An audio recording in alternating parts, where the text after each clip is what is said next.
Good evening, everyone. Welcome back to the Celtic Way. We're here to chat about a Celtic win. It came in fairly dramatic circumstances and it came right at the death of their trip to Kilmarnock in the Scottish Premiership. But Celtic have picked up a victory for the first time in a few matches, which we're all delighted about. The goals came from Maida and a very late Iheanacho goal after David Watson had equalised for Kilmarnock late on. Ryan, a game full of drama, a game full of intrigue. What was your take on events in the press box there at Rugby Park? Well, what a second half. It was a crazy second half. You know, a great opener from Celtic. You thought that they would maybe just go on and win the game comfortably, maybe 1 or 2-0, but David Watson scored a brilliant equaliser, great header. 2 really good headers, one from Maida and the next from David Watson, one from the corner, the Kilmarnock, the outswinging corner that he did well to get on the end of. My goodness, up step Kelechi Iheanacho. He wasn't even at the club 2 weeks ago, and now he's a bit of a hero amongst the Celtic support who welcomed him with open arms, literally going onto the pitch, nearly going onto the field, hugging Iheanacho. He'll know exactly what it's like to be a Celtic player now. An instant hero, and stepping up to save the day for Celtic and get all 3 points. Given all the stress and all the angst over the last fortnight, I'm undoubtedly going to start with the positives here, everyone, just because I'm going to latch on to any glimpse of positive feeling whatsoever. The place I want to start is Sebastian Taneki, Celtic's new sign-in, who I thought had an excellent debut, all things considered. We said before the match, it's a difficult situation knowing that this team are in a creative lull, and he is supposed to be the spark to bring Celtic to life in that regard, and largely thought he was successful. Now, I think, and this is very interesting because Brendan Rodgers talked about this in his pre-match interview on Celtic TV. Some people might not have seen this, but he talked about Taneki in the sense of he wants to add end product to his game. He wants to add goals to his game in the way that Celtic added goals to Nicholas Kuhn's game. So that is still to come, and we're still to see all that. But I think the initial signs of Taneki is kind of what we expected. A player who's going to drive with the ball, has skill and ambition, and is not afraid to take on a player. What I was impressed with is that he kept doing it again and again and again, right? It's one thing to take on a man 2 or 3 times in a game, but every time he got the ball, he was just eager to take on his opponent, whoever it was, whether there was one man around him, 2 or 3 men. Like, he was just really desperate to get into that final third. And, that kind of attitude, Ryan, is something I feel like Celtic have really been missing. Over time, we'll find out what the full range of what Taneki's ability is, but just in terms of attitude and ambition today, it was exactly what I wanted to see from a debut of a player of that type. Extremely impressive debut, and he was just as good, if not better, in person. Watching him, you could see the Kilmarnock markers, these markers looking a little bit afraid when he was running with the ball at his feet, because the ball sticks to him. He's an excellent dribbler of the ball, maybe lacking that little bit of end product, though I think that'll come with game time and working under better players and a better manager in Brendan Rodgers. Yeah, so impressive, that dribbling style that he's got. His markers looked fearful coming up against him today, and he kept on going. It's exactly what Celtic have been missing in recent weeks, somebody that's eager to take on their man. Yes, it's good to provide goals and assists, and we'll want that from him eventually, but it's just as I don't know what the word is. It's just as healthy, or it's good to see him. Good to see a winger take on his man like that, because we've missed that since Jota left the club, and since Kuhn left the club, and since Jota had that long-term injury. We've not really had a player that could do that. So to see that today was very, very impressive, and I think it's the start of things to come for him. Because that's the only first game. I totally agree with you that it's definitely what Celtic would be missing, and again, just like the repetitiveness of how he was going about it, and the fact he was doing it again and again, he loves being a problem for that opposition defence, and I guess like Rugby Park's not the easiest surface, and I think that it's his first game, and there's all sorts of factors around it, but he definitely has self-confidence. Came across in his post-match interview. I don't know if you'll have seen it because you were on media duties there at Rugby Park, but he was basically just saying he knows his ability and he knows this is what he can do, and that he's come to Celtic to do this in a better team than Hammarby. So I'm a fan. And when you're watching a player for the first time, when you're watching debuts, it's sometimes about the way they go about the game rather than what they actually produce in the game. And I just felt he attacked this game in the way that I wanted him to do so, yeah. there was a point in the first half where he completely dropped the shoulder and beat his man. I was like, wow, that's what Celtic have been missing in the opening weeks of the season, or since April, May time when Jota got injured. They're missing that guy that can take on guys one-on-one and really make and cause problems for the opposition. Not comparing them to Jota, not in the slightest, although they do play in the same position. But if he can bring that, then once Jota comes back into the team later on in the season, Celtic have all of a sudden, they've got options in the wide areas. And if he can do that on a plastic pitch at Rugby Park, what's he going to be like at Celtic Park in front of 60,000 fans? That's exciting to me, and I'm really looking forward to seeing more of him. Yeah, and listen, another man who has self-confidence. Now, we know that I wasn't exactly enthusing about the arrival of Iheanacho at Celtic, right? Now, regardless of what happens here for Iheanacho at Celtic from this point onwards, even if he's a complete disaster signing, right? I really value a player who has self-confidence and has, the courage to step up in a moment like that. Because he knows what everyone's been saying about him since he arrived. He knows what the reaction was. He knows that this penalty could be the referendum on his entire Celtic spell. If he misses that penalty, is there a way back for him? I don't know. And he steps up in that moment to deliver 3 points.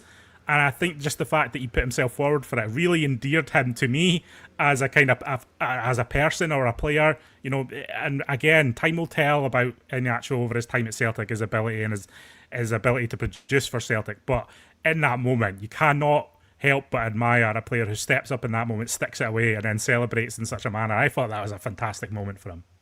Yeah, I think the choice word we're going to use is guts for this one. He's got real guts to step up. But he wasn't the only one that wanted to take the penalty, because Benjamin Negrin wanted to step up and take it as well. He didn't shirk away from the responsibilities. He wanted to be the man. But I think, and Rodgers mentioned this in his post-match press conference, he wanted Iheanacho to take the penalty because he took the penalty for Iheanacho against Manchester City in the Community Shield all those years ago. He trusts this player to deliver in big moments, and look, he did it again.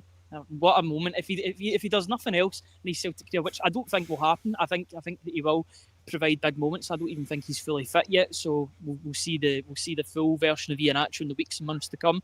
But if that's all he does, then he's a bit of a hero already, stepping up when called upon. Bit of a dubious penalty, you could say, but that's not for him to worry about. He's got to stick it in the back of the net, and my goodness, he did that emphatically. There's a lot of talk about the penalty. I actually don't think it was dubious, right? I mean, because the ball was going towards the goal and he has his arms up, that's why the penalty's been given. Now, is he unlucky in that situation? Yes, he is, because the ball takes a deflection. There's no intent from the player to handle the ball. But by the rule, and we've talked about how messed up the rules are around handball, but I think because the ball's travelling towards goal and he's in front of it and his arms are up, then that's why it's a penalty. Now, the Scottish FA gave that reasoning to Sky Sports, the broadcasters on air. I think they were quickly trying to clear up why the penalty was given. The SFA guidance,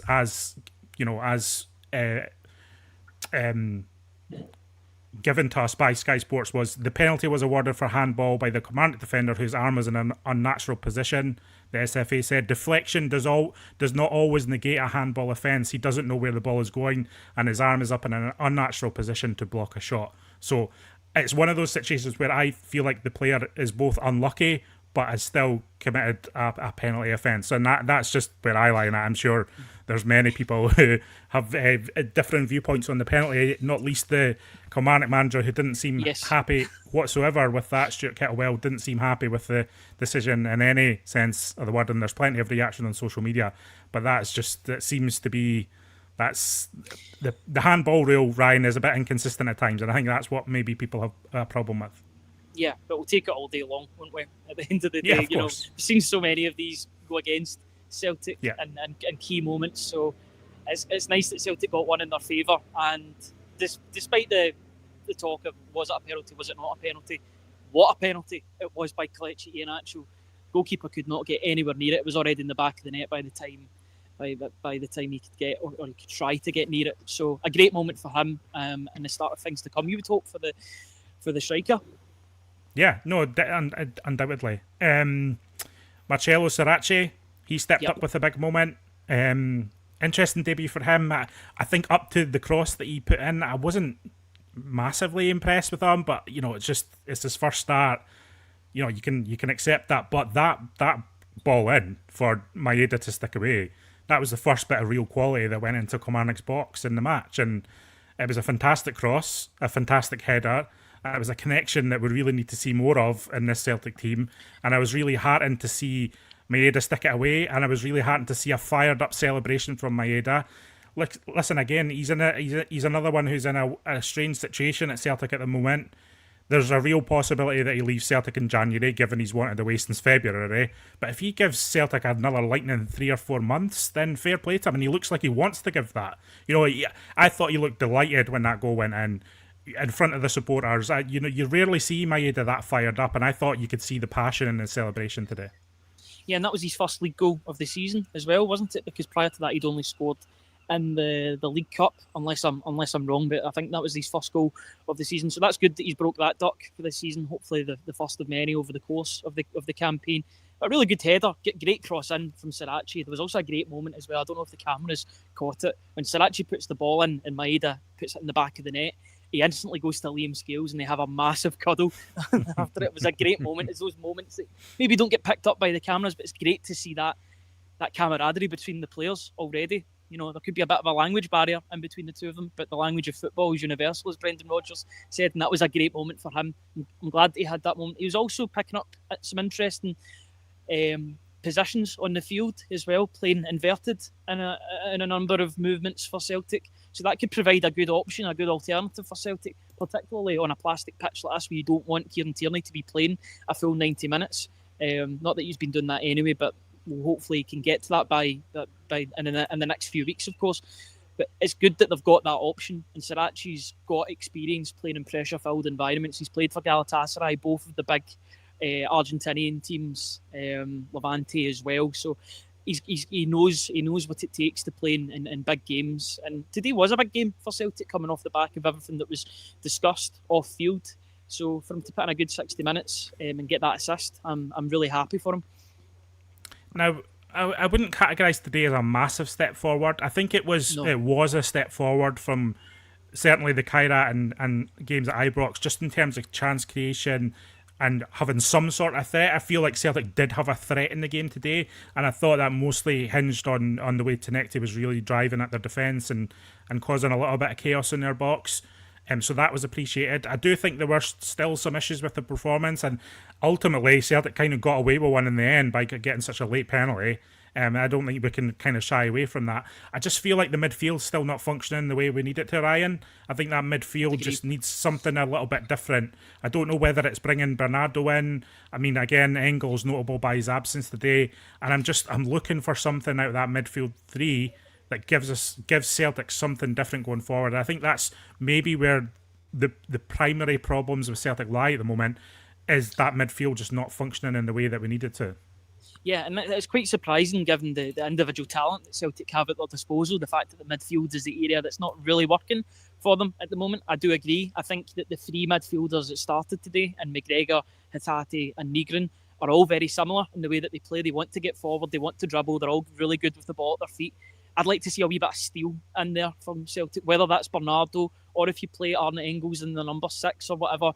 I'd like to see a little bit of a change in there, get a wee bit more robustness in the middle of the park. And if they can do that, then I think the balancing of the team will work better as a result. But thankfully, it didn't cost them today, and they got the win. But it's something to maybe think of going forward for Celtic. I think McGregor needs a little bit of support in there. I don't know what the answer is, and you rack your brains. It could be anything. It could be something, just a wee minor change. It just changes the dynamic of everything. But it's just a bit ponderous still within that midfield, and that's what I'd say. And look, I know today is about focusing on positives, and I thought the second half again, it was an improvement, and ultimately Celtic get the win, and that's great. But I think it's important that you can't really shy away from the issues that remain in the team. But you're hoping that players like Taneki can really push on now. You're hoping that that's a big moment for Iheanacho to grab onto. I mean, Balquisha, we're kind of not talking about him because there's not much to talk about there, because I just didn't feel like he did much in the game to kind of generate conversation of any sort. Ryan, he just, again, for me, just Balquisha is too safe. You know, if Taneki is a player who is wanting to show that attack and ambition, I feel like Balquisha is just within himself or within that system a little bit. It might be because he's out on the right hand side and he's not used to playing there, but he was just passing it backwards quite a lot. And again, that's not what we need from those players in those positions.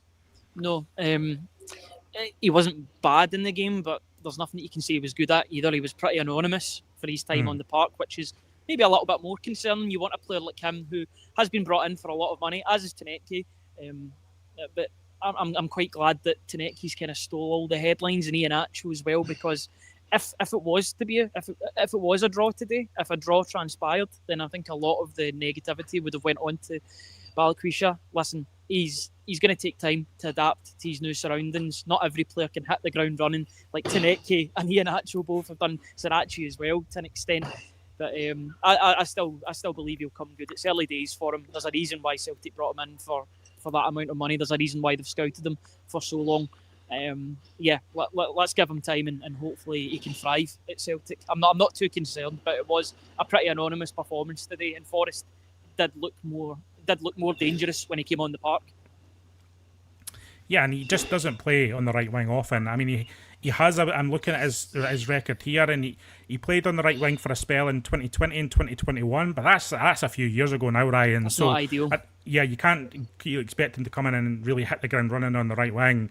So, and I know people are making judgments, but I think we need to be kind here in the circumstances and the kind of bedding in process, especially when you are shunted out into a position that is different. I mean, people will say the left and right wing positions are more interchangeable than you like, but I don't imagine Taneki would have been as effective on the right flank today because he was cutting inside so much, and that's where he was causing so much of the problems, you know. And so I don't know, it's a tricky one for the pair of them. And I just wish we would maybe have a more natural option in that right flank. And listen, we talked about this at the end of the transfer window, but this is the cards that Brendan Rodgers has been dealt, and I guess he needs to find a way to make the best of it.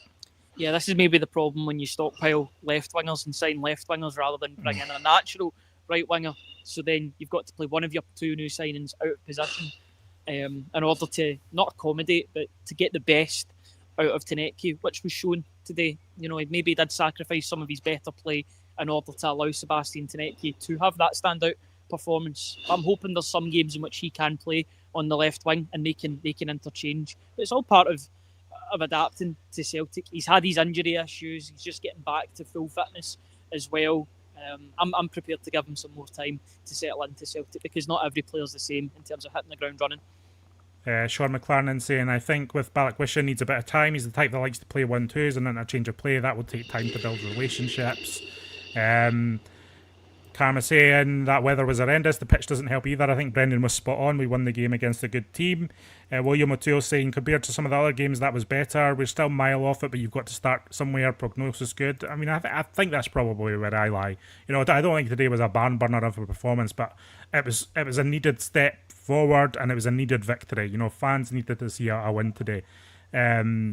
Katarina saying Iheanacho stepped up and owned it, picked his spot, and never in doubt. We have a very good experienced striker. He will get better, stronger game by game. That's certainly the hope. I think we'll see how that plays out. Hazel saying she's pleased for Iheanacho as well. How cool was that penalty? And yeah, I just have to say, I think just stepping up in that moment, delivering that penalty in that way was just fantastic. John Clements saying Taneki looks the business. As said, needs to finish better, and so does Nygren. There was one chance where Nygren has, and I think he arrives onto the. I think it's Taneki who cuts it back for Nygren. Mm-hmm. Nygren arrives onto the ball about 10 yards out, I would say, and he kind of fires it at the goal, but it's right down the middle. I think if he just picks a corner in that moment, Nygren gets a goal. Taneki gets an assist and is far more comfortable in those closing stages. So, like that, I felt like that was a big chance for Nygren. Maybe I'm being a little bit too harsh with that. I wouldn't say it was a sitter or anything, but it's just those type of ones that you really want to see your midfielder sticking away, where Taneki gets into the box, cuts it back, and you're arriving onto it in the centre of the box, 8 to 10 yards out. That's ideal territory to be getting a goal for a midfielder, I would suggest.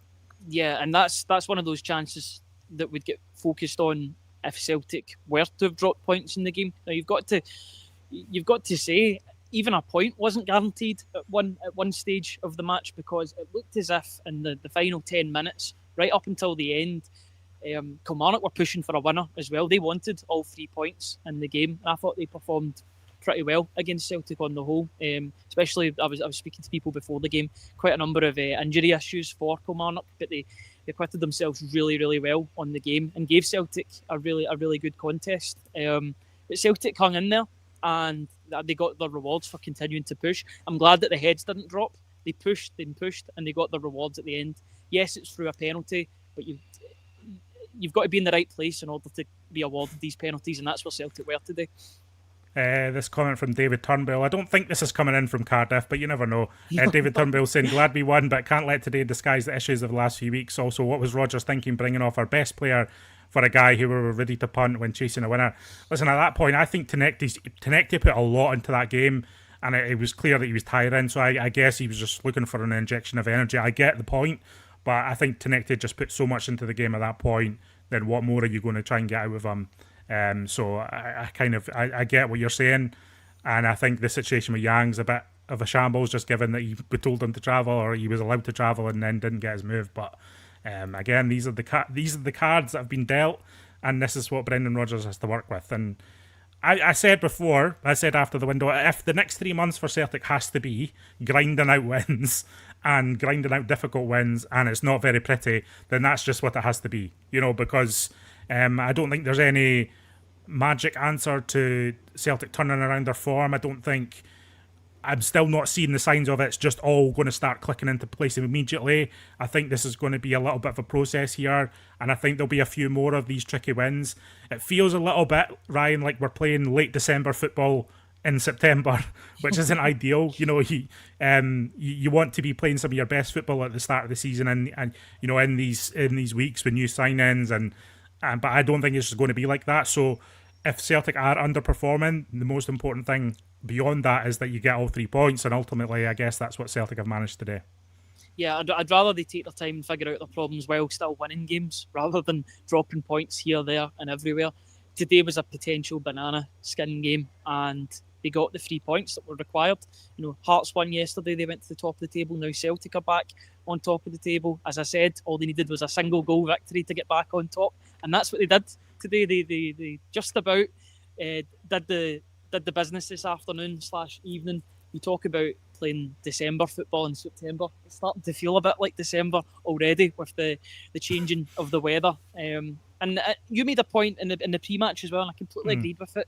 With the international breaks that are coming up in chunks, it's going to be very difficult for Celtic to get any sort of rhythm. So if they're going to churn out games, then I'd rather they churn out games and win, because despite it not being pretty, it certainly was sweet in the 96th, 97th minute when Celtic score a winner, and that'll certainly help galvanise the team. Fantastic scenes, fantastic for Iheanacho. Again, I fully appreciate a player who just swarms into the sport and gets a yellow card. I don't have no problem with that at all. And so that was a fantastic yellow card to get. Brendan Rodgers delighted coming on the pitch at the full-time whistle, greeting Kelechi Iheanacho as well. Listen, sometimes that's what football's about. It's not all about prettiness. Perry here making the point, we're a team transitioning, new players bedding, and the conditions and pitch were crap. I think that's fair enough. I do think that is fair enough, and we see how Celtic will progress and develop as the weeks go on. But for today, the win's good. The win is good, and it does feel good, and we like winning, and it doesn't negate any of the issues that we're seeing, and we will continue to talk about it, but you've got to take the positives when they come. And I think that's another point, Ryan. All the conversation around Celtic, it's not been about Celtic being in free fall. Some other teams are in free fall, and we've seen that. We've seen that this weekend again. This is all the dissatisfaction and all the angst has been about Celtic being the best possible Celtic they can be, and feeling like the club didn't put Celtic in a position to be that this summer, which I think is a totally legitimate argument. But I don't think it was ever a Celtic in a massive crisis of poor results necessarily. Kyra aside, was obviously it's shocking to go out the Champions League in those circumstances, but this hasn't been about this Celtic team free falling. It's about making sure that Celtic are the best possible version they can be, and if that has to take now time to build up because of the players that Brendan Rodgers has at disposal, then fair.